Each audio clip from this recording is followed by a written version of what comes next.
Hola, ¿cómo están, humanes ahí? Estoy por empezar estos live en TikTok y les quiero contar hoy cómo desde Uma Map de Astro Coaching tengo un libro que quiero compartirles que estoy leyendo, que es de Kandinsky y se llama De lo espiritual en el arte, ¿sí? Me lo recomendó una amiga que amo mucho, la Vika, y en realidad me lo trajo y me lo regaló un día, me lo dejó ahí como en la mesita hace 6 meses creo, y recién lo estoy agarrando ahora, ¿sí? Este es el libro, es un libro viejo que data del, para que sea en Barcelona 1983, pero ya desde ese momento habían cosas importantes que estaban reflejadas en el arte y en el trabajo espiritual, y que en UMA lo estamos laburando mucho para que el artista tenga un propósito y tenga un sentido, un fondo, y no sea solo figura, no sea solo superficialidad. Así que les voy a leer este último texto que me encontré, con el que me vi muy reflejada y con el que trabajo diariamente para que esto suceda en mí y en las terapias. Leo, ¿no? Sin esta evolución, la composición de formas sería imposible. Todo el que no capta el sonido interno de la forma, de la física y especialmente de la abstracta, considerará siempre arbitrario tal tipo de composición. Precisamente el movimiento aparentemente arbitrario de la forma sobre la superficie del cuadro puede parecer un juego gratuito con las formas. También aquí rige el criterio y el principio que en todos los terrenos es lo único artístico y lo único esencial. El principio de la necesidad interior. Por todo esto es por lo que vos te vas a quedar o te vas a ir. Si vos tenés un principio de la necesidad interior, vas a tomar decisiones que van en contra de el deber ser de pareja, de trabajo, de amigos, de vínculos, porque generalmente el principio de la necesidad interior es vital para el dínamo del artista. ¿Se entiende? Hola, hola, ¿cómo estás? ¿Hay algo de artista ahí? Entonces, por ejemplo, cuando por razones artísticas deformamos un rostro o diferentes partes del cuerpo, chocamos no solo con la cuestión puramente pictórica, sino también con la anatómica, que obstaculiza la intención pictórica y le impone consideraciones de segundo orden. En nuestro caso, por el contrario, todo lo secundario desaparece automáticamente y queda solo lo esencial, el objetivo artístico. Precisamente esta posibilidad de deformar las formas en apariencia arbitraria, pero en realidad rigurosamente determinable, es una fuente de infinitas creaciones puramente artísticas. La elasticidad de las diversas formas. Delicia de esperar el rendimiento. No, estamos bien. Perdonen. La elasticidad de las diversas formas, su transformación interna orgánica, su dirección dentro del cuadro, movimiento, el predominio del elemento corpóreo o del elemento abstracto en cada forma. Por un lado y por el otro, la ordenación de las formas, que constituyen las formas grandes de los diversos grupos formales, la combinación de las formas con los grupos formales, es Kandinsky hablando de arte, ¿sí? Que crean la forma grande de todo el cuadro, después los principios de consonancia o disonancia de todos los elementos enumerados. Es decir, el encuentro de formas, la contención de una forma por otra, el empuje, la fuerza de arrastre y de disrupción de cada forma, el tratamiento idéntico de grupos de formas, la combinación de elementos velados con elementos expuestos, la combinación de lo rítmico y de lo arrítmico en el mismo plano, la combinación de las formas abstractas como formas puramente geométricas, sencillas, complejas, y como formas geométricamente indeterminadas, la combinación de los límites entre las formas más o menos marcadas, etc. Todos estos elementos crean la posibilidad de un contrapunto puramente gráfico y conducen a él. Este es el contrapunto del arte blanco-negro, mientras quede excluido el color. El color, que por sí mismo es un material de contrapunto y que encierra infinitas posibilidades. Ahora sí, una parte que está increíble. ya viene. Creará en unión del dibujo el gran contrapunto pictórico con el que también la pintura llegará a la composición y como arte verdaderamente puro se pondrá al servicio de lo divino. A estas alturas vertiginosas la conduce siempre el mismo guía infalible para crear contenido, para poder conectar con tu artista interior, que es lo que trabajamos en UMA. La primer guía infalible, chicos, que no falla, es el principio de la necesidad interior. ¿Qué preciso exteriorizar? ¿Qué preciso dibujar? ¿Qué preciso expresar? ¿Qué preciso? Corté con mi novio, tengo una discusión con mi pareja, tengo una discusión con mis familiares, me llevo mal con mi hermano. ¿Cuál es el conflicto que me ayuda a expresar la necesidad en un mundo en donde es muy difícil encontrar necesidades básicas no cubiertas? Porque a la vuelta de la esquina hay algo que puedo comer o ingerir, ya sea chatarra o mierda, pero que suple esa necesidad. Entonces, ¿qué hacemos con la necesidad espiritual, que es la creadora del artista interior? La necesidad interior, Ari, esto es trabajar. La necesidad interior nace de 3 causas místicas y está constituido por 3 necesidades místicas. La necesidad interior. Primero, todo artista como creador ha de expresar lo que le es propio, elemento de la personalidad. No podés expresar algo que estás copiando, tenés que expresar algo que te es propio. Segundo, todo artista como hijo de su época ha de expresar lo que le es propio a esa época, elemento del estilo como valor interno constituido por el lenguaje de la época más el lenguaje de la nación, mientras ésta exista como tal.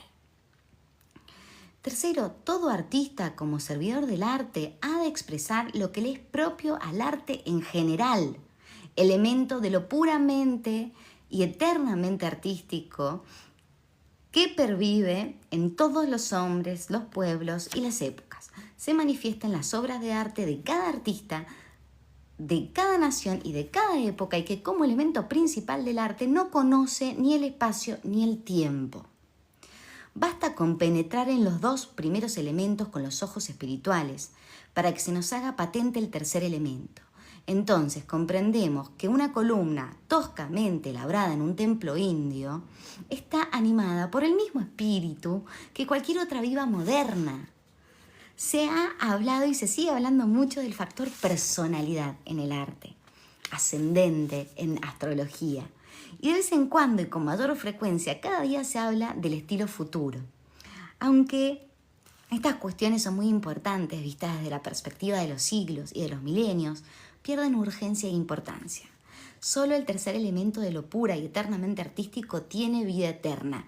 No pierde sino gana fuerza con el tiempo. Lo artístico no pierde sino gana fuerza con el tiempo. Esta es la clave de que algo sea arte. Una escultura egipcia seguramente hoy nos conmueve más a nosotros que a sus contemporáneos. Las características vivas de la época y de la personalidad, al mismo tiempo que mitigaban su fuerza, la unían con lazos muy fuertes a los espectadores de su tiempo. Por otro lado, cuanto más fuerte sea la participación de los primeros elementos, todo artista como creador ha de expresar lo que le es propio, más todo artista como hijo de su época, ha de expresar lo que le es propio a la época. Acá mi gran amigo Juani, que siempre expresa el tema del SIDA como artista, es increíble, lo pueden seguir, Juan Coronel. Por otro lado, cuanto más fuerte sea la participación de los 2 primeros elementos en una obra de arte actual, tanto más fácil será el acceso al alma de sus coetáneos. Y cuanto mayor sea la participación del tercer elemento, el atemporal, en la obra actual, tanto más se debilitarán los otros 2, egoicos y con personalidad, y será difícil su acceso al alma de los coetáneos. Por eso a veces tienen que pasar siglos hasta que el sonido del tercer elemento llega al alma de los hombres. El predominio del tercer elemento en una obra de arte no se puede controlar claramente. es pues un signo de su grandeza y de la grandeza del artista. Esta lectura es para gente que quiere ser artista, que se percibe artista y que le gusta el arte. Las 3 necesidades místicas enumeradas son los 3 elementos necesarios de la obra de arte y están fuertemente trabados, es decir, que se interpenetran, expresando en cualquier época la unidad de la obra. No obstante, los 2 primeros elementos encierran los factores de tiempo y espacio, que en el elemento de lo pura y eternamente artístico, situado fuera del tiempo y el espacio, el número 3, forman un caparazón impenetrable. El desarrollo artístico, escuchen esto, el desarrollo artístico consiste en el proceso de diferenciación que destaca lo pura y eternamente artístico del elemento personalidad y del elemento estilo de época.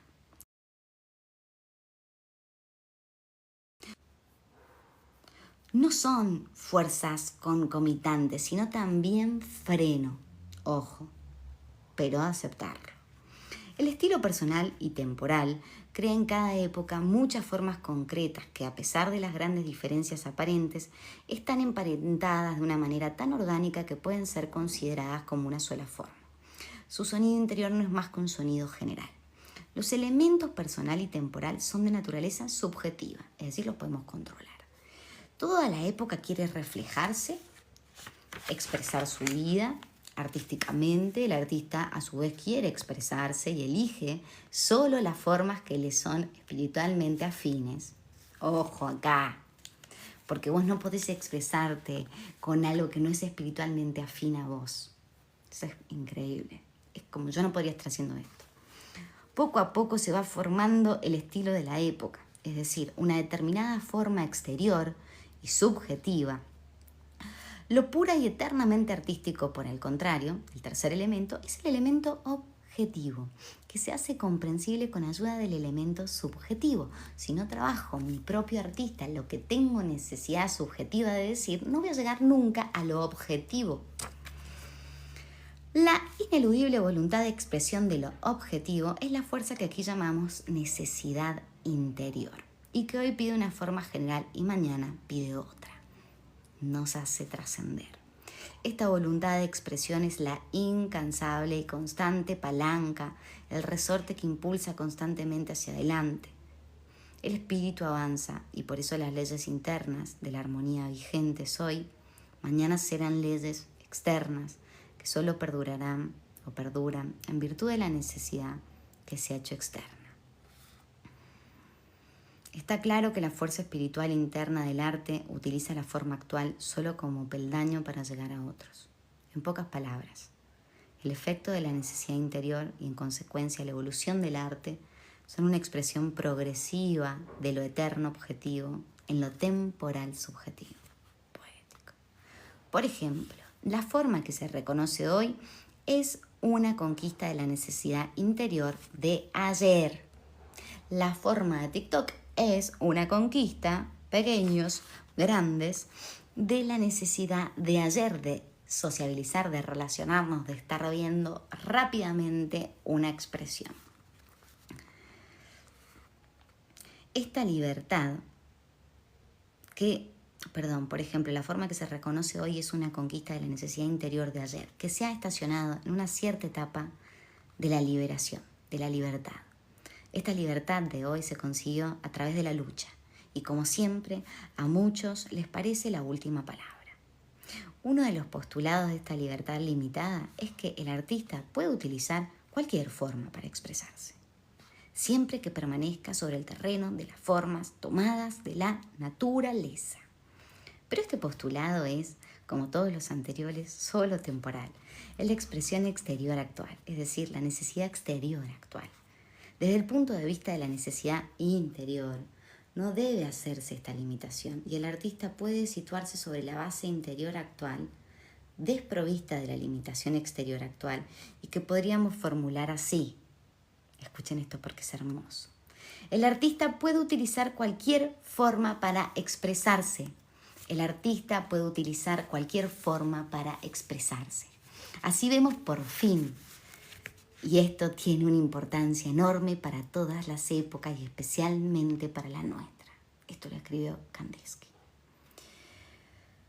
Así vemos por fin que lo personal, el estilo propio y también accesoriamente lo nacional no se consiguen intencionadamente, ni tienen tampoco la importancia que hoy se les atribuye. Y se ve que la afinidad general de las obras, que no se debilita con los siglos, sino que se potencia más, no radica en el exterior, en lo externo, sino en la raíz, en las raíces, en el contenido místico del arte. La sumisión a la escuela, la búsqueda de la línea general, la exigencia en una obra de principios y de medios de expresión propios de la época, conducen por falsos derroteros y necesariamente a la confusión, la oscuridad y el enmudecimiento. El artista debe ser ciego a las formas reconocidas socialmente o no reconocidas socialmente, sordo a las enseñanzas y los deseos de su tiempo.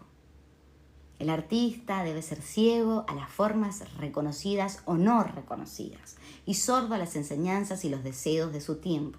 Sus ojos abiertos deben mirar hacia su vida interior y su oído prestar siempre atención a la necesidad interior. Entonces sabrá utilizar con la misma facilidad los medios permitidos y los prohibidos. Este es el único camino para expresar la necesidad mística. Todos los medios son sagrados si son interiormente necesarios. Todos los medios son sacrílegos si no brotan de la fuente de la necesidad interior. No podéis hacer algo porque lo está haciendo el otro. Tenéis que hacerlo porque tenéis la necesidad interior de expresarlo.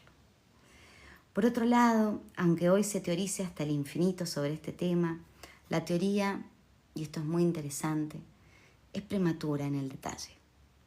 En el arte la teoría nunca va por delante y arrastra tras sí a la praxis, sino que sucede lo contrario.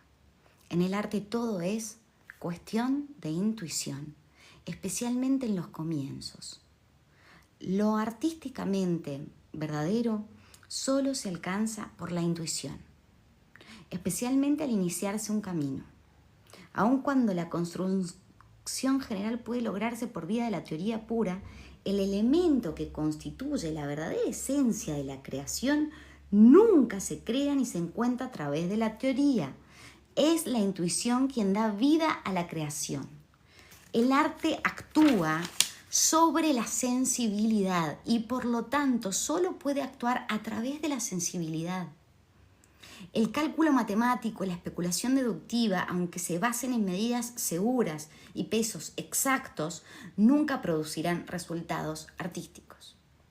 No se pueden formular matemáticamente esas medidas, ni se encuentran esos pesos. El gran y polifacético maestro Leonardo da Vinci inventó un sistema o escala de cucharitas con la que medir diferentes colores. Así quería lograr una armonización mecánica. Uno de sus alumnos intentó utilizar este recurso y, desesperado por la falta de éxito, preguntó a un compañero cómo utilizaba el maestro las cucharitas. El maestro nunca las emplea, respondió su compañero. Las medidas y las balanzas no están fuera, sino dentro del artista. Esto también es interesante. Nuestras propias medidas como artistas y nuestras propias balanzas no están fuera nuestro, sino dentro nuestro. Y constituyen lo que podríamos llamar su sentido del límite.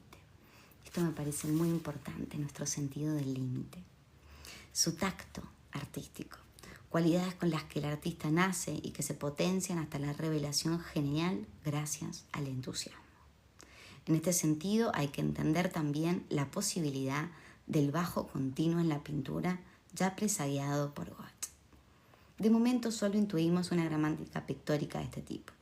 Cuando se realice se basará no tanto en las leyes físicas como se ha intentado y se vuelve a intentar, en el cubismo por ejemplo, sino en las leyes de la necesidad interior, que podemos calificar de anímicas.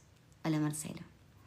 Vemos pues que en el fondo de cada pequeño problema y en el fondo del mayor problema de la pintura se halla siempre el factor interno, el camino sobre el que nos movemos actualmente y que constituye la mayor felicidad de nuestra época. Es el camino sobre el que nos despojaremos de lo externo para oponerle su contrario, la necesidad interior. El espíritu, como el cuerpo, se fortalece y desarrolla con el ejercicio. El cuerpo abandonado se debilita y acaba impotente. Lo mismo le sucede al espíritu. La intuición con la que nace el artista es el talento evangélico que no debe enterrar. El artista que no utiliza sus dotes es un esclavo perezoso. Bueno, esto sí es hermoso. Por lo tanto, es necesario y en ningún caso nocivo que el artista conozca el punto de partida de estos ejercicios. Todos estos ejercicios son los que elaboramos en UMA.